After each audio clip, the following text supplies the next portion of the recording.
नमस्कार बंधु, फिर से आपका हिंदी की ऑनलाइन क्लासेस में आपका स्वागत है।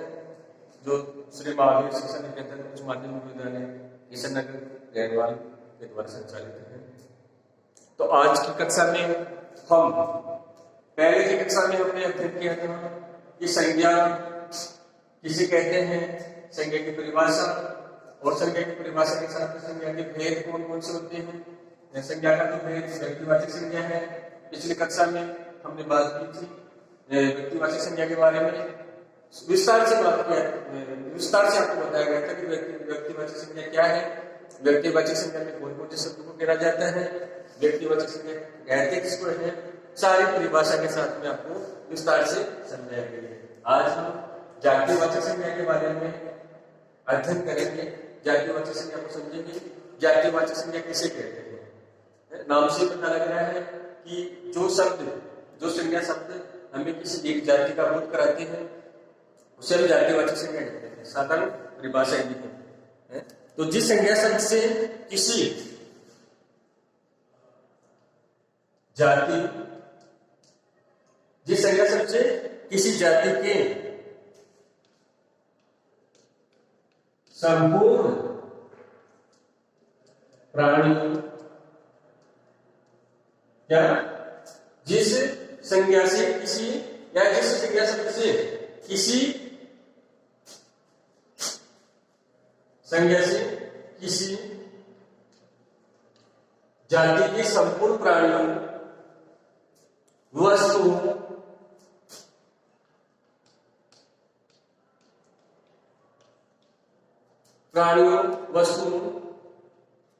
स्थानों आदि का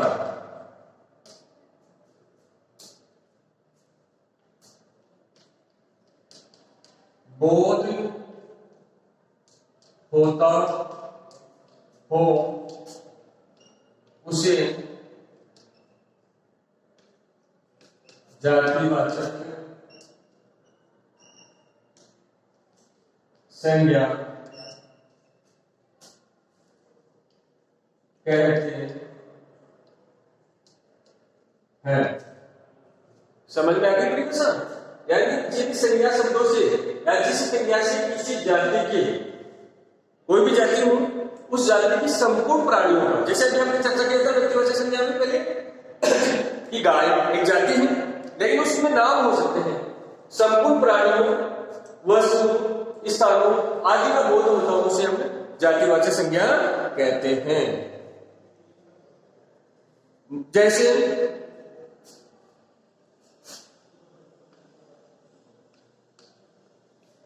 मनुष्य एक जाति है, अब उसमें अगर किसका नाम होगा तो व्यक्तिवाचक संज्ञा में चले जाएंगे।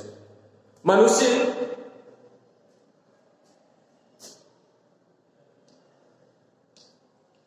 पशु, पशु भी एक जाति है। मनुष्य, पशु,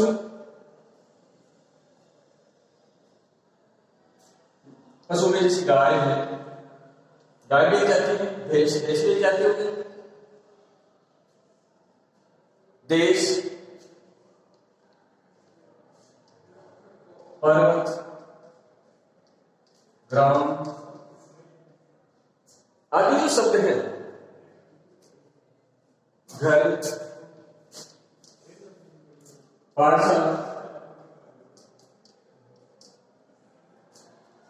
आदि शब्द हैं, वो किसी न किसी जाति का हमें बोध करा रहे हैं, इसलिए ये जातिवाचक संज्ञा में गिने जाते हैं। अगर इसमें किसी का नाम हो तो व्यक्तिवाचक संज्ञा में गिनेंगे, जो पहले भी बता चुका हूं, फिर साथ में बताता रहूंगा आपको मैं। जातिवाचक संज्ञा के दो उपभेद होते हैं। जातिवाचक संज्ञा के दो उपभेद होते हैं।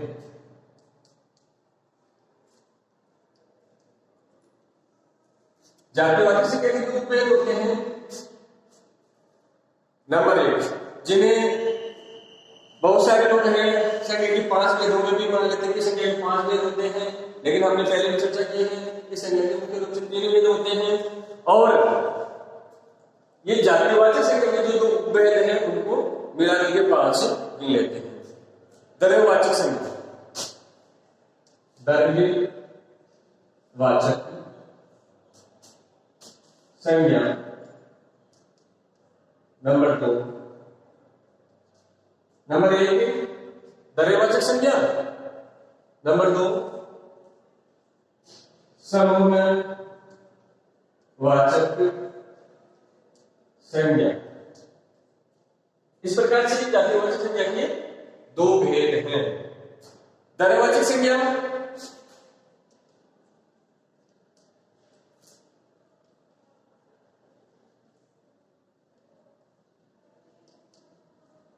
द्रव्यवाचक संज्ञा क्या है? किसी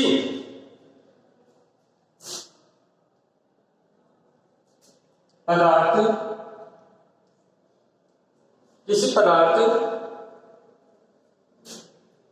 अथवा द्रव्य, किसी पदार्थ अथवा द्रव्य का बोध कराने वाले शब्द किसमें है?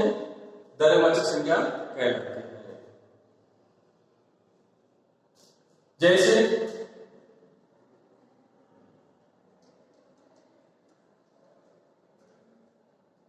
मिट्टी,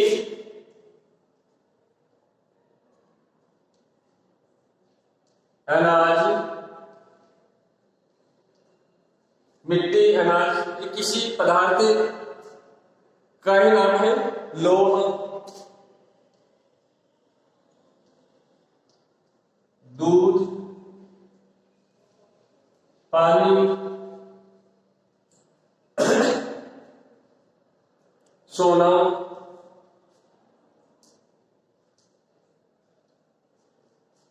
कोयला, पीतल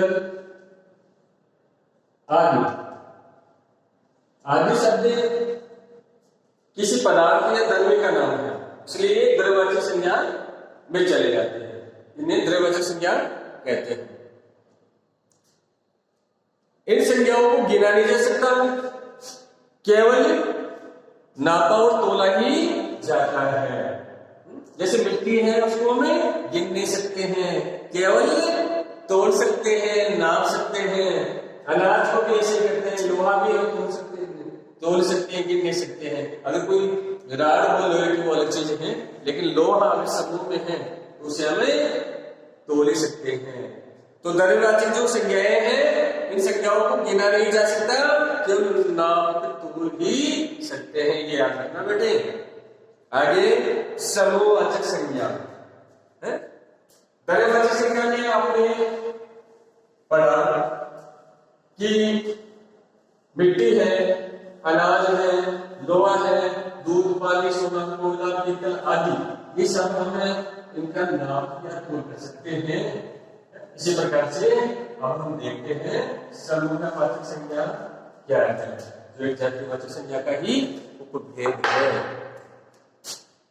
नंबर 2 उपभेद है इसका जातिवाचक संज्ञा का। क्या नाम है? समूहवाचक संज्ञा।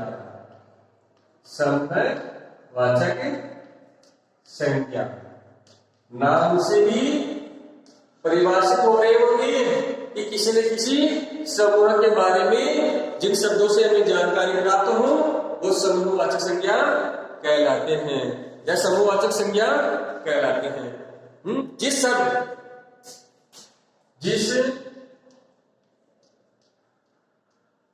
संज्ञा शब्द जैसे संज्ञा शब्द से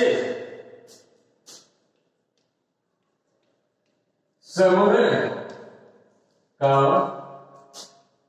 बोध हो, इसका बोध हो, समूह का बोध हो, उसे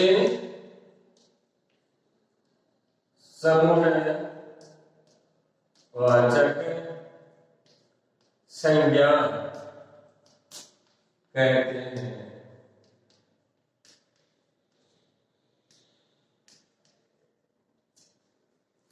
समझ में आया कि समूहवाचक संज्ञा क्या है? जो व्यक्तिवाचक सॉरी जातिवाचक संज्ञा का एक उपभेद है। जिस संज्ञा शब्द से समूह का बोध हो रहा हो उसे हमें समूहवाचक संज्ञा कहेंगे। जैसे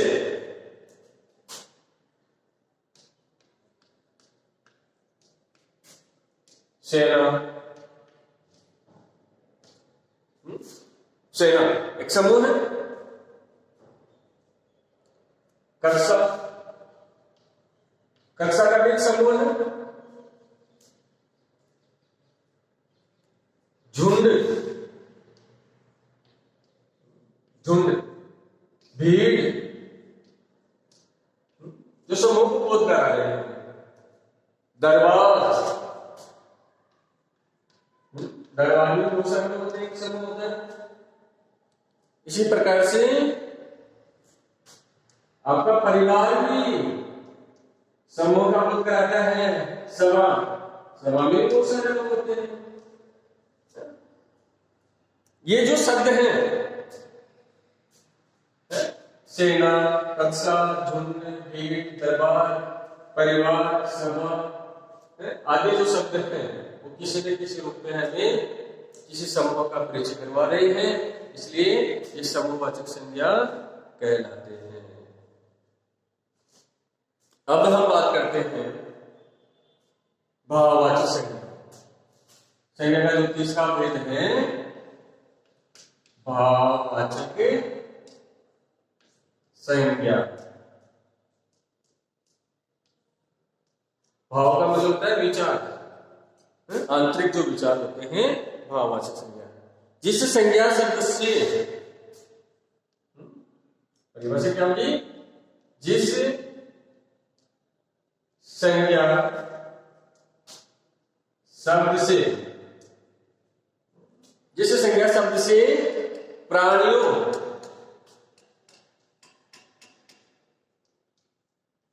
व वस्तुओं, प्राणियों व वस्तुओं के गुण, धर्म, गुणधर्म, दशा, कार्य, व्यापार,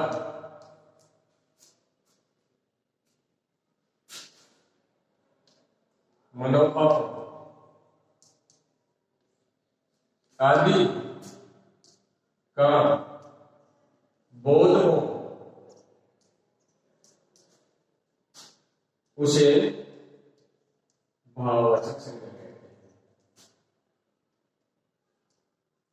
भाववाचक संज्ञा कहते हैं।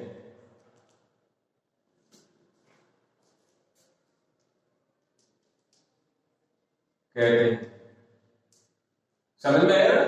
जिस संज्ञा शब्द से प्राणियों व वस्तुओं के गुण, धर्म, दशा, कार्य, व्यापार, मनोभाव आदि का बोध हो उसे भाववाचक संज्ञा कहते हैं। जैसे सच्चाई,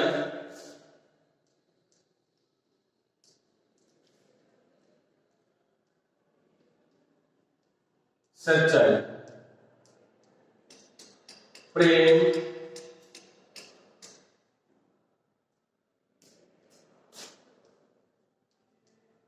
ईमानदारी,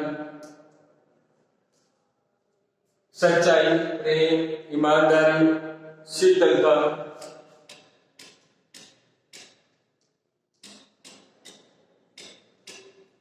शीतलता, बचपन, आशा,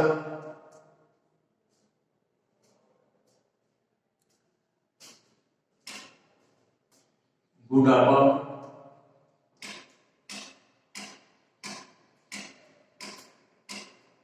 शांति,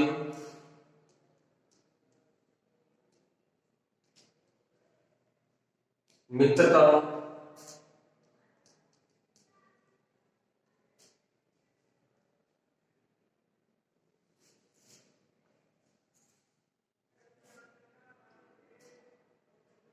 आदि जो शब्द हैं हमें किसी प्राणी या वस्तु के जो गुण है, धर्म, दशा, कार्य, व्यापार, मनोभाव का पता बता रहे हैं। यानी इससे पता लग रहा है किसी प्राणी की, वस्तु के गुण का, धर्म का, दशा का, कार्य का, व्यापार का, मनोभाव का पता लग रहा है, उसकी स्थिति का पता लग रहा है, इसलिए भाववाचक संज्ञा में गिने जाते हैं।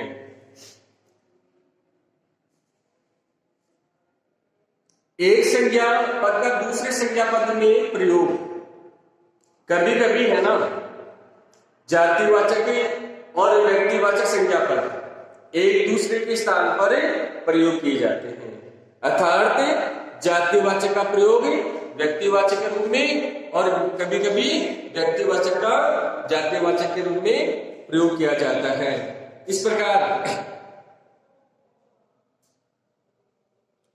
कल हम अध्ययन करेंगे कि किस प्रकार से भाववाचक संज्ञा की रचना है वो होती है, और भाववाचक संज्ञा से हम दूसरी संज्ञा कैसे बनाएंगे, जातिवाचक संज्ञा से व्यक्तिवाचक संज्ञा कैसे बनाएंगे, या व्यक्तिवाचक संज्ञा से जातिवाचक या भाववाचक संज्ञा कैसे बनाएंगे। तो आज ध्यान देना, भाववाचक संज्ञा, भाववाचक संज्ञा तो इंपॉर्टेंट है, महत्वपूर्ण है की रचना। भाववाचक संज्ञा की रचना मुख्य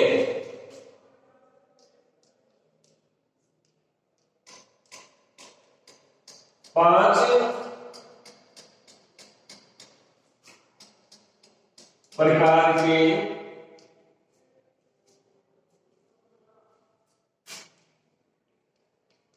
शब्दों से होती है। 5 प्रकार के शब्दों से होते हैं। नंबर 1 जातिवाचक संज्ञा से,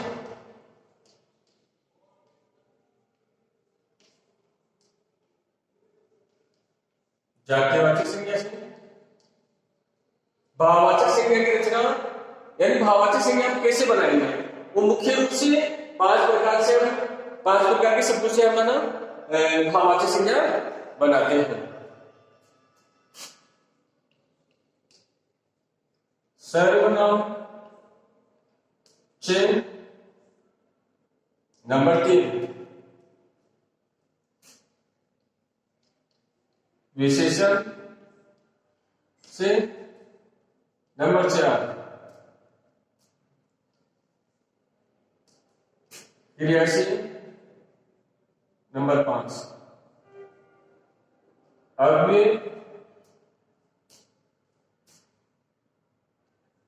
से। इस प्रकार से हम 5 प्रकार के जो शब्द हैं जातिवाचक संज्ञा से भाववाचक संज्ञा बनाते हैं, सर्वनाम से भाववाचक संज्ञा, विशेषण से भाववाचक संज्ञा, क्रियाशील भाववाचक संज्ञा, अव्यय से भाववाचक संज्ञा। इनका विस्तार से अध्ययन हम अगली कक्षा में करेंगे कि किस प्रकार से भाववाचक संज्ञा का निर्माण होता है। भाववाचक संज्ञा जातिवाचक संज्ञा से कैसे बनती है, भाववाचक संज्ञा सर्वनाम से कैसे बनती है, भाववाचक संज्ञा विशेषण से कैसे बनती है, क्रिया से कैसे बनती है और अव्यय से कैसे बनती है। धन्यवाद। आप सभी छात्रों को ये संज्ञा के जो जातिवाचक संज्ञा के बारे में बताया है, ये विस्तार से अपनी बुक में जैसा मैंने बताया है वैसा करना है और अच्छी प्रकार से अध्ययन करना है। Best of luck. धन्यवाद।